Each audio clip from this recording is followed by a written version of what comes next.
Tonight we step into the shadow between the Templars and the Knights of the Cross. The painted cross was more than a symbol. It was a pledge and a threat all in one.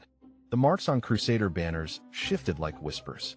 A red cross became a white one.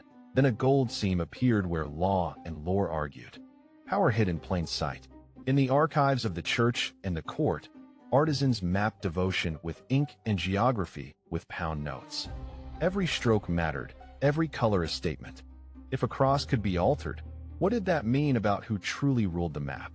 The answer sits at the edge of a city banner and a fortress' dark eye.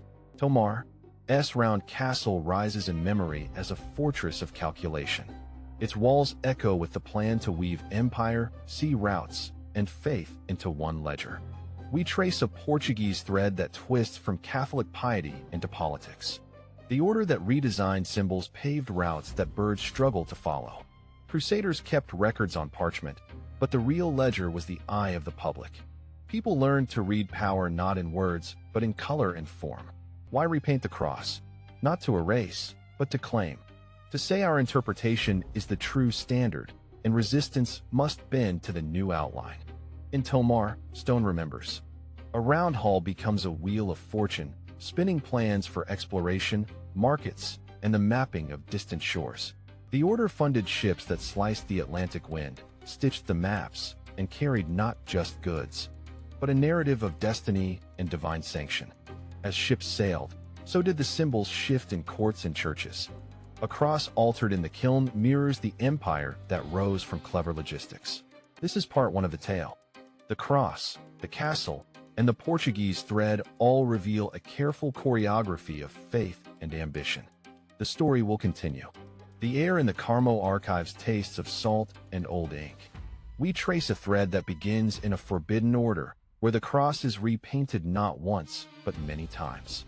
The story moves like a hand-me-down map, worn at the edges yet stubbornly legible. In Lisbon's courtyards, whispers spread of a ban lifted in shadows. A new banner unfurls, a red cross over a white field. But this is not a renewal, it's a rebranding, a shield redrawn to hide the past. From the ashes of disbanded knights rises a quiet conspiracy. Merchants, sailors, and clerics gather around a shared dream to fund a voyage that would bend destinies and redraw lines on the globe.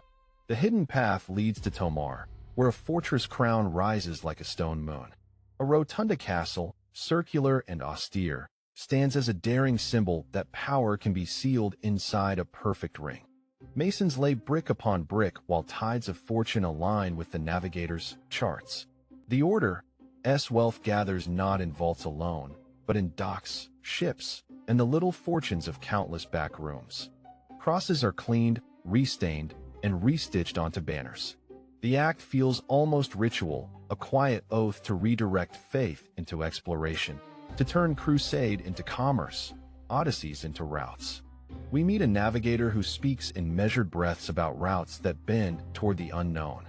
He uses ordinary words for extraordinary leaps: wind, current, bearing, and risk massaged into hope. The tomes tell of financings, the cables of credit like spider webs connected across ports. It's not mere treasure that travels, it's intent, a belief that geography can be a ladder. In Tomar's halls, lanterns cast long shadows on maps where the Atlantic yawns. The rotunda's white stone encircles men who gamble with ships as if they were ships of destiny. Every keel laid becomes a new argument against fate. The Knights of Christ become a bridge between medieval secrecy and the open horizon, a temple devoted to discipline and curiosity. There's a quiet politics here. Who funds discovery? Who signs the warrants? Who names the uncharted? The old order survives in compromise, its symbols carefully repurposed for a new mission. As sails unfurl into dawn light, a city wakes to the soft clamor of trade and discovery. The rotunda sits like a compass turned inward, guiding a generation toward seas that would define empire. The echo of crossed banners travels far, beyond Portuguese shores and cathedral bells. A legend lingers that the Red Cross was reshaped, reborn, and sent outward like a compass needle pointing to mystery. In Tomar, the fortress Rotunda rises from stone and stories. It is not just a castle, but a statement, a sacred hub where knights plotted routes, wealth, and a map to worlds never seen. Ships whispered at dawn, sails catching wind and rumor.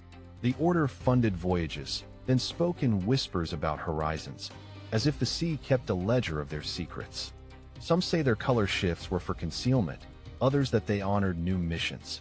The truth wears many cloaks, and history seems to slip between them like tidewater. As explorers mapped coastlines, a parallel current of faith and finance flowed underground. Ports, caravan routes, and monasteries became the arteries of a grand design. In every port town, locals remembered a curious presence, merchants with well-timed gifts, and sailors who spoke softly of omens and alliances beyond the maps. The cross, altered or not, became a symbol that drew curiosity. People wondered if the order seeded modern exploration, or merely rode its crest with calculated care.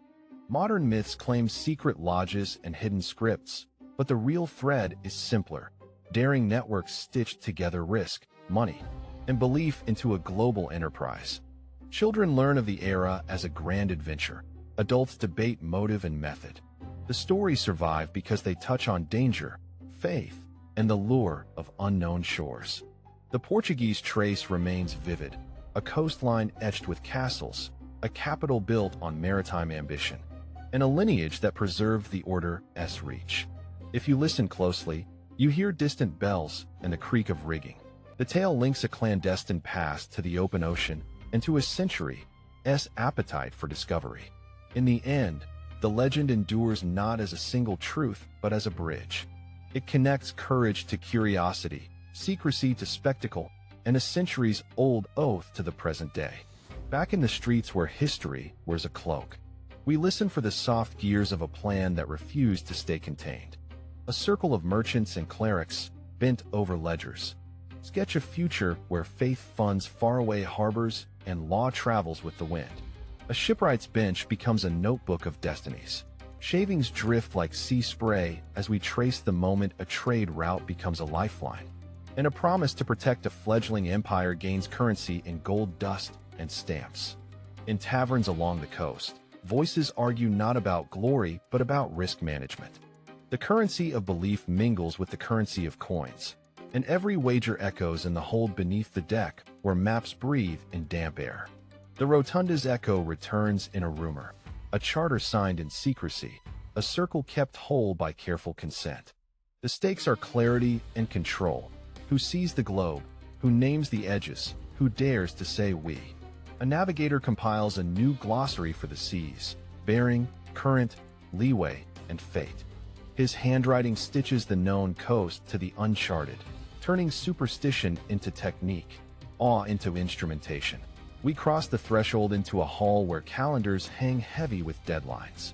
The empire's clock ticks in tandem with the tides, and every voyage becomes a test of how cleanly ambition can be folded into duty. Beyond the harbor, a monastery keeps a quiet vigil over boats and books.